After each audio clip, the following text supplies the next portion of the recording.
தமிழ் இப்ப நம்ம வந்து என்ன கத்துக்கிறது, எப்படி கத்துக்கிறது, எப்படி மென்டார் ஃபைண்ட் பண்றது, நம்ம லேர்னிங் ஜேர்னி எப்படி டாக்குமெண்ட் பண்றது, இதை பத்தி எல்லாம் பேசினோம். இப்போ ஸ்பெசிஃபிக்கா ஒரு டீப் டைவுக்கு வருவோமே. இப்ப நான் ஒரு ப்ரோக்ராமிங் லாங்குவேஜ் எடுத்துக்கோங்க, ஃபார் எக்ஸாம்பிள் பைத்தான். இந்த நீங்க வந்து ட்விட்டர்ல வந்து இந்த ஹார்ஸ் மீம் பார்த்திருப்பீங்க. என்னன்னாக்க ஆரம்பத்துல வரையும் போது நல்லா வரைவாங்க, போக போக வந்து இந்த கழுது தெரிஞ்சு கட்டரும் பயணம், இந்த ஹார்ஸ் வந்து வெறும் இந்த குச்சி குச்சியா போட்டு முடிச்சிருவாங்க. ஓகே, அதே மாதிரிதான் வந்து நம்ம எல்லா லாங்குவேஜும், அதாவது இந்த 101 வந்து பேசிக்கா எப்படி வந்து ஆட் பண்றது, எப்படி ஃபங்க்ஷன் யூஸ் பண்றது, எப்படி ஸ்ட்ரிங்ஸ் இது பண்றது அப்படின்னு பேசிக்ஸை கத்துக்கிறோம். இதுக்கப்புறம் இந்த டே 2 விஷயம் ஒரு ப்ரோக்ராமிங் லாங்குவேஜ்ல அடுத்த கட்டத்துக்கு அட்வான்ஸ்டா எப்படி நான் கத்துப்பேன். ஸ்பெசிஃபிக்கா இப்போ பைத்தான் இல்ல நீங்க எந்த லாங்குவேஜ் வேணா எடுத்துக்கோங்க. How do I do a deep dive in that language, எப்படி கத்துப்போம்? ஓகே, ஸோ இந்த லாங்குவேஜை வந்து நான் எப்படி பார்ப்பேன் அப்படின்னா, ஃபர்ஸ்ட் அண்ட் ஃபோர்மோஸ்ட் திங், நான் இப்போ நான் இன்ஃபேக்ட் நான் ஒரு கத்துக்கணுங்கிற ஒரு லாங்குவேஜ் இருக்கு, அதை வச்சே நான் பேசுறேன். இப்போ ஓகேங்களா, எலிக்சர் வந்து கத்துக்கணுங்கிறது என்னோட டு டூ லிஸ்ட்ல வந்து ரொம்ப நாளாவே இருக்கு. நான் ப்ரியாரிட்டிஸ் சேஞ்ச் ஆனதுனால இப்போ கத்துக்கவே முடியல என்னால. ஸோ இப்போ வந்து நான் எலிக்சர் வந்து கத்துக்கணும் அப்படின்னு நான் நினைக்கிறேன்னு வச்சுக்கோங்க. இந்த ஃபர்ஸ்ட் திங் நான் எங்க ஸ்டார்ட் பண்ணுவேன் அப்படின்னு பாத்தீங்கன்னா, அந்த எலிக்சர் அந்த லாங்குவேஜோட கிரியேட்டர் இருக்காங்க இல்லையா, ஃபர்ஸ்ட் ஏன் அந்த லாங்குவேஜை அவங்க கிரியேட் பண்ணாங்க அப்படின்னு கண்டிப்பா ஏதாவது ஒரு கான்ஃபரன்ஸ்ல பேசியிருப்பாங்க, இல்ல அட்லீஸ்ட் ஒரு பிளாகாவது எழுதியிருப்பாங்க. ஃபர்ஸ்ட் அண்ட் ஃபோர்மோஸ்ட் திங் நான் அங்கதான் ஸ்டார்ட் பண்ணேன். ஏன் நான் அங்க ஸ்டார்ட் பண்றேன்னா, நம்ம வந்து ஒரு லாங்குவேஜ் கத்துக்கிறோம் அப்படின்னா, நம்ம அதை வச்சுட்டு நம்மளோட ப்ராப்ளத்தை எப்படி சால்வ் பண்றது அப்படிங்கிற ஒரு கண்ணோட்டத்தோட பாக்குறது ஒரு விதம். அது அந்த லாங்குவேஜ் எதனால வந்துச்சு அப்படின்னு நம்மளோட தேடலை இன்னும் கொஞ்சம் பெருசாக்கும் பொழுது இன்னும் பல விஷயங்களை நம்ம கத்துக்க முடியும். இப்ப உதாரணத்துக்கு நான் க்ளோஜர் கத்துக்கிட்டேன். ஓகேங்களா, க்ளோஜர் கத்துக்கும் போது அதோட ஹிஸ்டரி பார்க்கும்போது it is coming from lisp அப்படின்னு எனக்கு ஒரு ஹிண்ட் கிடைச்சது. உடனே என்னோட தேடல் வந்து அது என்ன லிஸ்ப் அப்படின்னு நான் போக ஆரம்பிச்சேன். அப்பதான் ஜான் மெக்ரத்தி பத்தி கத்துக்கிட்டேன். அவர் தான் வந்து அந்த லிஸ்போடைய கிரியேட்டர். தந்தை. அப்படியா, ஜான் மெக்ரத்தி என்ன பண்ணிருக்காருன்னு பார்த்தா அவருடைய பேப்பர்ஸ் எல்லாம் படிச்சேன். இன்னும் சூப்பரா இருந்துச்சு. சோ இப்ப பாத்தீங்கன்னா நான் க்ளோஜர்னு ஆரம்பிச்சேன், பட் அதுல எனக்கு கிடைச்ச அந்த லிஸ்ப்ங்கிற வேர்டை வச்சுட்டு நான் இன்னும் டிராவல் பண்ணும்போது இன்னும் நிறைய கத்துக்கிட்டேன். அதுதான் வந்து என்னுடைய நாலேஜ் போர்ட்ஃபோலியோ. இப்ப நான் ஜான் மெக்ரத்தி பத்தி, இப்ப நான் ஈவன் கோலாங் கத்துக்கும் போது அதே மாதிரிதான் அந்த சேனல் கான்செப்ட் வரும்போது சிஎஸ்பி அப்படின்னு ஒரு விஷயம் சொன்னாங்க, கம்யூனிகேட்டிங் சீக்வென்ஷியல் ப்ராசஸிங். அது யாருன்னு பார்த்தா டாம் ஹோர்னு இன்னொருத்தர் அதுக்கு முன்னாடி ஒரு 40 வருஷத்துக்கு முன்னாடி இதை பத்தி பேசியிருக்காரு. So communicating sequential processing. So அந்த ஹிஸ்டரி. ஸோ இந்த மாதிரி இப்ப நீங்க ஒரு விஷயத்தை நம்ம எடுக்கிறோம்னா அதுக்கு பின்னாடி இருக்கிற அந்த ஒரு ஹிஸ்டாரிக்கல் கான்டெக்ஸ்ட் இப்போ ஏன் வந்து இந்த லாங்குவேஜ் வந்து ஸ்பெஷல் தனித்துவம் வந்து ஒரு ஆள் ஏன் வந்து இந்த லாங்குவேஜ் வந்து வேலை மெனக்கெட்டு கிரியேட் பண்ணிருக்கான், எக்ஸாக்ட்டா மோட்டிவேஷன் அது நம்ம கூட ரெசனேட் ஆகுதா. எனக்கும் இதே ஒரு சிமிலர் அனுபவம் இருக்கு. இப்போ எல்ம் பாத்தீங்கன்னு வச்சுக்கோங்களேன், it is mainly used, it's not a general purpose language. Correct. Just for listeners who are hearing this for the first time, Elm வந்து வெறும் நீங்க browser based JavaScript application create பண்ணி பண்றதுக்கு ரியாக்ட் மாதிரி ஒரு alternative language. எல்ம்ல பாத்தீங்கன்னாக்கா அவங்க வந்து ஒரு பெரிய போல்டு கிளைம் சொன்னாங்க. அதாவது எலெக்ஷன்ல உங்க ஓட்டு வாங்குறதுக்கு என்னென்னலாம் சொல்லுவாங்களோ அது மாதிரி பெருசா சொன்னாங்க. என்னன்னாக்கா ஒரு தடவை நீங்க கம்பைல் பண்ணீங்கன்னாக்கா it is guaranteed to work, உங்களுக்கு ரன் டைம் எரர் எதுவுமே வராது.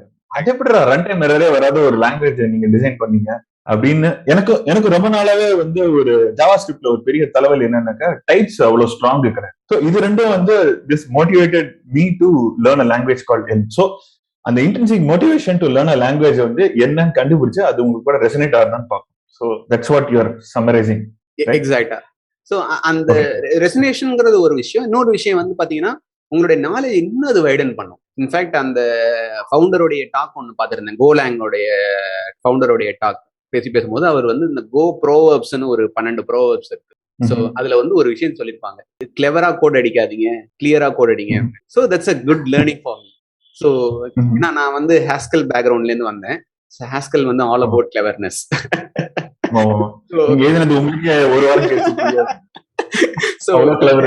சோ அப்பதான் எனக்கு கோ கத்துக்கும் பொழுது இன்ஃபேக்ட் நிறைய பேர் வந்து கோ வந்து பாய்லர் பிளேட்டா இருக்கு, அது லோ லெவல் லாங்குவேஜ், அது எதுக்கு கத்துக்கிற அப்படின்லாம் சில விஷயம் சொல்லுவாங்க. பட் ஆனா நான் வந்து அந்த ஃபவுண்டர் டாக் எனக்கு கோ லாங்குவேஜ் இன்ஃபேக்ட் எல்லாத்தையும் மறந்துருங்க. நான் ஒரு விஷயம் நான் கோல இருந்து கத்துக்கிட்டேன்னா இந்த விஷயம் தாங்க, write clear code. You see நம்ம என்ன கத்துக்கிறோங்கிறது வந்து நம்ம எதை தேடுறோங்கிறத பொறுத்து மாறுது பாருங்க. கோ வந்து நான் ப்ரோக்ராமிங் லாங்குவேஜ், இன்னைக்கு நான் பாத்தீங்கன்னா கோவுடைய வெறியர்கள்லாம் இருப்பாங்க. நீங்க அவங்க கிட்ட போய் பேசுனீங்கன்னு வச்சுக்கோங்களேன், இது சூப்பர், இந்த கன்கரன்சி சூப்பரு, பர்ஃபார்மன்ஸ் சூப்பரும்பாங்க. என்ன பொறுத்தவரையில இந்த ஒரு ப்ராவர்ப் இஸ் எனக்கு என்னோட கெரியருக்கே பெஸ்ட் அட்வைஸ். இந்த ஒரு அட்வைஸ்க்காகவே நான் இந்த லாங்குவேஜ் கத்துக்கிட்டேன். இந்த ஒரு சீனுக்காக படத்தை போய் ஐமேக்ஸ்ல பார்க்கலாம். எக்ஸாக்ட்டா அதேதான். சோ அந்த மாதிரி தான் வந்து முதல்ல பார்க்க ஆரம்பிக்கணும். ஸோ அந்த ஆங்கிள் தான் நீங்க அந்த ஹிஸ்டாரிக்கல் கான்டெக்ட், அந்த ஃபவுண்டர்ஸோடைய டாக் முக்காவாசி கண்டிப்பா வந்து அந்த லாங்குவேஜோடைய கிரியேட்டர்ஸ் வந்து டெஃபினட்டா ஏதாவது ஒரு விஷயத்த டாக்குமெண்ட் பண்ணிருப்பாங்க. ஸோ அதை முதல்ல அதை நம்ம பார்த்துட்டாலே வந்து அந்த ஹிஸ்டாரிக்கல், அதனாலதான் வந்து நம்ம இன்ஃபேக்ட் நம்மளோட கொஞ்சம் நான் டிவியேட் ஆகிறேன், but it's a valid point. என்னன்னா நம்ம ஹிஸ்டரி அப்படின்னு நம்ம எதுக்கு வந்து நம்மளுடைய ஸ்கூல் எஜுகேஷன்ல வச்சிருக்காங்கன்னா இதுக்காகத்தான். நமக்கு ஒரு விஷயத்த வந்து அப்படியே வந்து பிரெஸ்கிரிப்டிவா பார்க்காம அந்த ஹிஸ்டாரிக்கல் கான்டெக்ஸ்டோட பார்த்தோம் அப்படின்னா நம்மளுடைய லேர்னிங் இப்படி இருக்கு அப்படிங்கிற வரலாறு ரொம்ப முக்கியம். எக்ஸாக்டா வரலாறு ரொம்ப ரொம்ப முக்கியம்.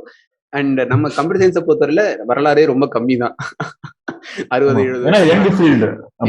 60-70 வருஷம் தான். ஸோ அதனால நீங்க ஈவன் வரலாற படிக்க உட்கார்ந்தாலுமே வந்து பெரிய டைம்லாம் ஆகாது, நல்ல சந்தோஷமா. மேல வந்து உங்களுக்கு வந்து you are going to invest a lot of time in this, so it better be very strong reason. அதாவது இப்ப நான் வந்து கோலா அப்படின்னு முடிவாயிடுச்சு அப்படின்னாக்கா, for example I make sure that I learn it for good. அதாவது எனக்கு வந்து திடீர்னு ஒரு 3 மாசம் கழிச்சு ஒரு சலிப்பு தட்டக்கூடாது.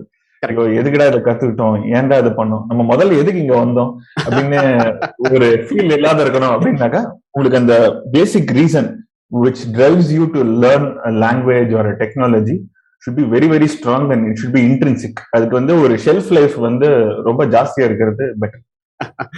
கரெக்ட். அதான் it goes back to the same thing. Give yourself நல்ல ஒரு 6 மாசம் 1 வருஷம் அந்த மாதிரி கொஞ்சம் லாங் கொடுத்தாதான் வந்து you can get that rhythm. ஓகேங்களா? So learning is always a marathon, not a sprint. Super. So அந்த ஆங்கிள் வந்து பாத்தீங்கன்னா ஃபர்ஸ்ட் நான் அப்படிதான் ஆரம்பிப்பேன். சோ ஒன்ஸ் அந்த ஃபவுண்டர் ஓகே நவ் இப்போ எனக்கு ஹிஸ்டாரிக்கல் கான்டெக்ட் கிடைச்சிருச்சு, நான் ரெண்டாவது திங் என்ன பண்ணுவேன் அப்படின்னு பாத்தீங்கன்னா, நம்ம ஆல்வேஸ் வி லேர்ன் இன் டெல்டாங்க. ஓகே, டெல்டான்னு நம்ம என்ன பண்ணோம்னா, நம்ம ஆல்ரெடி ஏதாவது ஒன்று தெரிஞ்சிருக்கும், அதை அந்த கான்டெக்டோட தான் நம்ம அடுத்த விஷயத்தை பார்ப்போம். இப்போ நீங்க ப்ரோக்ராமிங் லாங்குவேஜ் அப்படின்னு எடுத்துட்டீங்கன்னா ஆல்ரெடி உங்களுக்கு தெரிஞ்சிருக்கும், லைக் ஒரு ஃபார் லூப், ஐட்ரேஷன், கண்டிஷன்ஸ், இந்த மாதிரி ஒரு சில செட் ஆஃப் பேசிக்ஸ் இருக்கு. ஓகேங்களா? இது வந்து எல்லா ப்ரோக்ராமிங் லாங்குவேஜ்லயும் சின்டாக்ஸ் தான் மாறுமே தவிர concept will remain same. For loop is a for loop. இங்க எப்படி ஒரு மாதிரி எழுதுவோம், அங்க வேற மாதிரி எழுத போறோம், இன்னொரு இடத்துல வேற மாதிரி எழுத போறோம். ஸோ அந்த பேசிக் சின்டாக்ஸ் அதுதான் நீங்க சொன்ன அந்த 1-on-1ல கவர் ஆயிடும். அந்த 201 அப்படிங்கிறது என்னன்னா, அதை யூஸ் பண்ணி எப்படி சில ப்ராக்டிக்கலான விஷயத்த சால்வ் பண்றது அப்படிங்கிறது தான் வந்து மெயினான ஒரு விஷயம்.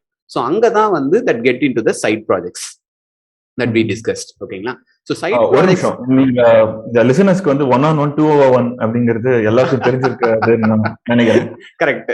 1-on-1 அப்படிங்கிறது அகைன் வெஸ்டர்னுடைய இன்ஃப்ளூயன்ஸ். எல்லா நம்ம சப்ஜெக்ட் எல்லாமே 1-on-1 அப்படின்னாலே பேசிக்ஸ்.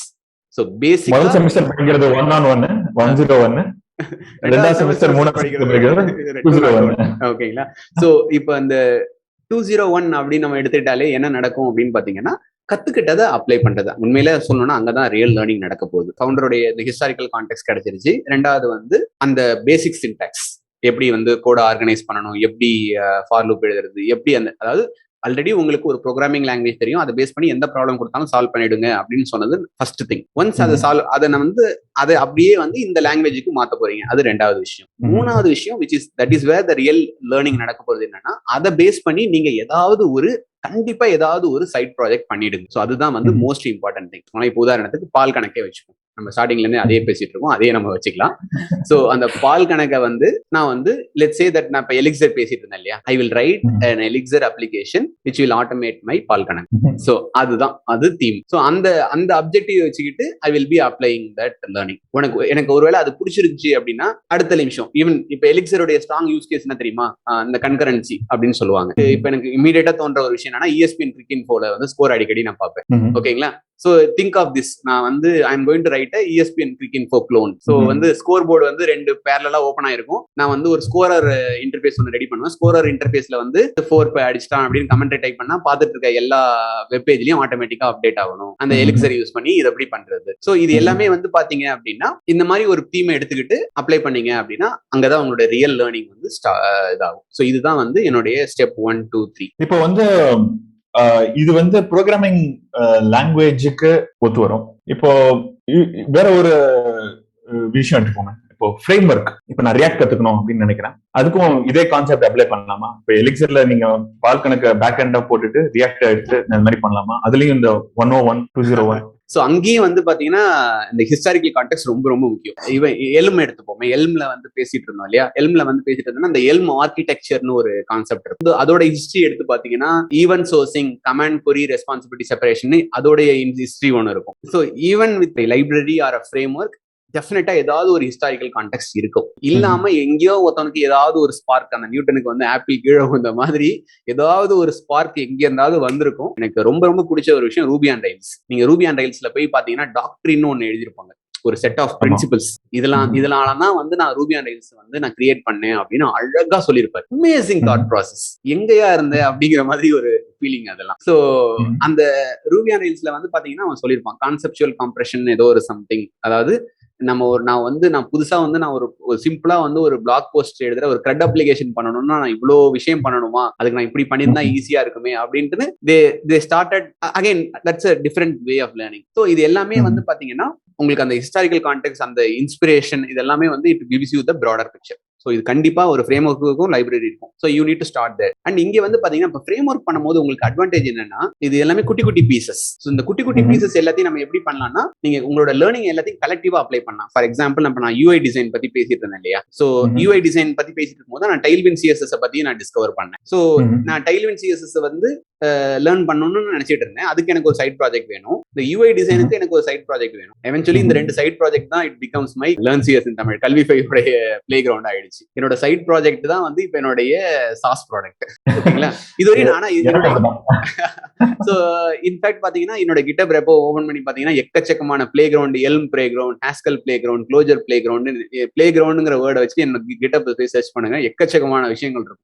ரேண்டமா ஏதாவது தோன்றதை பண்ணிட்டே இருப்பேன். அண்ட் இந்த விஷயத்துல வந்து பாத்தீங்கன்னா இப்ப உதாரணத்துக்கு என்னோட போன கம்பெனில வந்து டைம் ஷீட் வந்து எக்ஸல் ஷீட்ல பண்ணிட்டு இருந்தோம். I wanted to learn Clojure as well. அதாவது க்ளோஜர் இந்த சென்ஸ், க்ளோஜர் வந்து நான் வந்து ஒரு பேக் அண்ட் அப்ளிகேஷனா யூஸ் பண்ணேன், ஒரு வெப் அப்ளிகேஷனா யூஸ் பண்ணல. ஸோ க்ளோஜர் வெப் அப்ளிகேஷன் பண்ணணும், டைல்வின் சிஎஸ்எஸ் பண்ணணும், அதுக்கப்புறம் யூஐ டிசைன் கத்துக்கணும். இது எல்லாமே என்னோட டிஃபரெண்ட் லேர்னிங்ஸா இருந்துச்சு. இது எல்லாத்தையும் போட்டு மேலாண்மை அப்படின்றது ஒரு டைம் ஷீட் அப்ளிகேஷன் கிரியேட் பண்ணேன். ஓகேங்களா, சோ இந்த டைம் ஷீட் அப்ளிகேஷன் கிரியேட் பண்ணது என்னாச்சு, எனக்கு எங்க ஆபீஸ்க்கு ஒரு ப்ராடக்ட் கொடுத்த மாதிரி ஆச்சு. டைம் ஷீட் வந்து எக்ஸல் ஷீட் 4 ஸ்டாக் கத்துக்கிட்ட மாதிரி ஆச்சு. எக்ஸாக்ட்டா. நான் அதுல நான் யூஐ டிசைன் பண்ணும்போது எனக்கு ரொம்ப பிடிச்சிருந்துச்சு. எல்லாரும் என்ன வந்து கேட்டாங்க, எப்படி தமிழ் இதை கத்துக்கிட்ட அப்படின்னு. எனக்கும் தெரியாதுங்க. 1000 பேரை கொண்டாதான் அரை வைத்தியம் லிட்டரலி. சோ அப்படிதான் வந்து சோ இது இந்த மாதிரி பிக் அண்ட் சூஸ் பண்ணி அந்த ஒரு மசாலா மாதிரி போட்டு ஒரு ஒன்னு சம்திங் டெவலப் பண்ணுங்க. ஓகே, இப்ப நான் அந்த டைம் ஷீட் அப்ளிகேஷன் மேலாண்மைங்கிறது ஆஃபீஸ்ல யூஸ் பண்ணோம், இப்ப கல்வி ஃபைக்கு நான் யூஸ் பண்ணிட்டு இருக்கேன். இது ரெண்டும் ரியலைஸ் ஆயிடுச்சு. பட் ரியலைஸ் ஆகாம எக்கச்சக்கமான டம்ப் யார்ட்ல நிறைய கிடக்கு. ஓகேங்களா, சில விஷயங்கள்லாம் முடிக்காமலே கிடக்கு, எக்கச்சக்கமான ப்ராஜெக்ட்ஸ் ஆரம்பிச்சு அதுவும் நடுவுல கிடக்கு. ஸோ இது எல்லாமே வந்து நான் லேர்ன் பண்ணணும்னு நினைச்சு நான் பண்ண விஷயங்கள். என்னோட அப்ஜெக்டிவ் வந்து லேர்னிங்கா தான் இருந்துச்சு. இந்த இடத்துல வந்து நான் என்ன பண்ணிட்டேன்னா லேர்னிங்கை அடுத்த லெவலுக்கு கொண்டு போயிட்டேன். பட் சில சமயம் வந்து நீங்க அந்த சைட் ப்ராஜெக்ட்ஸ் பண்ணி நீங்க மானிட்டைஸ் பண்ணாலும் ஓகே தான், இல்ல நீங்க அடுத்த இன்டர்வியூல நீங்க ஷோகேஸ் பண்ணாலும் ஓகே தான். பட் அப்ஜெக்டிவ் வந்து you need to use that some, அந்த நீங்க கத்துக்கிட்ட அந்த விஷயத்தை எங்கேயாவது யூஸ் பண்ணி அதை பேஸ் பண்ணி ஏதாவது ஒண்ணுத்த டெவலப் பண்ணணும். அந்த அவுட்புட்டை கண்ணால பார்த்ததுக்கு அப்புறம் உங்களுக்கே ஒரு ஃபீலிங் வரும், எத்துடா பண்ணிட்டேன். அகைன் இது எல்லாமே வந்து நீங்க உங்களுடைய விஷுவல், அதாவது அந்த வாய்ஸ் வந்து உங்களுக்குள்ளேருந்து வரணும். அகைன் அந்த சொல்லுவாங்க தன்னம்பிக்கைக்கும் தலகணத்துக்கும் கொஞ்சம் தான் டிஃபரன்ஸ் சொல்லுவாங்க இல்லையா, ஏதோ சம்திங் எக்ஸாக்டான வேர்ட் தெரியல. So it should not become அந்த தலகணமா மாறக்கூடாது. இட்ஸ் அபவுட் சம்திங் இன்டர்னலா நீங்க வந்து ஓகே முடிச்சிட்ட, சந்தோஷம், குட், நெக்ஸ்ட் மூவ். ஏதோ ஒரு பிரயோஜனம் இருக்கும். அதாவது ஒண்ணு நம்ம we learn or maybe we monetize. Yes, maybe we do everything or we have it as an interview portfolio. Exactly. So again இப்ப இன்டர்வியூன்னு சொல்லும் போது திரும்பவும் சொல்ல ஒரு விஷயம், நான் இன்டர்வியூல காட்டணும் அதுக்காக நான் இதை பண்ணேன் அப்படிங்கிற மாதிரி பண்ணவே பண்ணாதீங்க. சோ ஒரு சைடு எஃபெக்ட் தான். எஸ், நீங்க அந்த மாதிரி மைண்ட் செட்ல வச்சுட்டு பண்ணாலே வந்து உங்களுடைய அந்த லேர்னிங்கோடைய அந்த பியூரிட்டி வந்து கம்மியாயிடும். நான் சொன்ன மாதிரி நீங்க இன்டர்வியூக்காக படிக்கும் போது ஹிஸ்டாரிக்கல் கான்டெக்ஸ்ட் எல்லாம் படிக்க மாட்டீங்க. இன்டர்வியூ அப்படின்னாக்க சின்டாக்ஸ் என்ன, எக்ஸாக்ட் என்ன கேள்வி இல்ல, go interview questions, Elm interview questions. ஆமா, இப்போ நீங்க கோ இன்டர்வியூ क्वेश्चंसல வந்து பாத்தீங்கன்னா write clear, don't write clever code, write clear code அப்படிங்கிறது வந்து இன்டர்வியூ क्वेश्चनா இருக்காது. நீங்க அந்த மைண்ட்லயே வராது. பட் அகைன் இதெல்லாம் தான் வந்து நான் போன எபிசோட்ல கிளீனா சொல்லிட்டேன், நம்ம அந்த பிக் பிக்சரை மிஸ் பண்ணிடுவோம். So never ever learn for interview, do for the joy, ஹாப்பியா பண்ணுங்க, நிறைய கத்துக்கோங்க, கத்துக்கிட்டதை டீச் பண்ணுங்க, க்ரோ ஆகுங்க, அப்படியே போயிட்டே இருங்க. அவ்வளவுதான். It's never ending journey.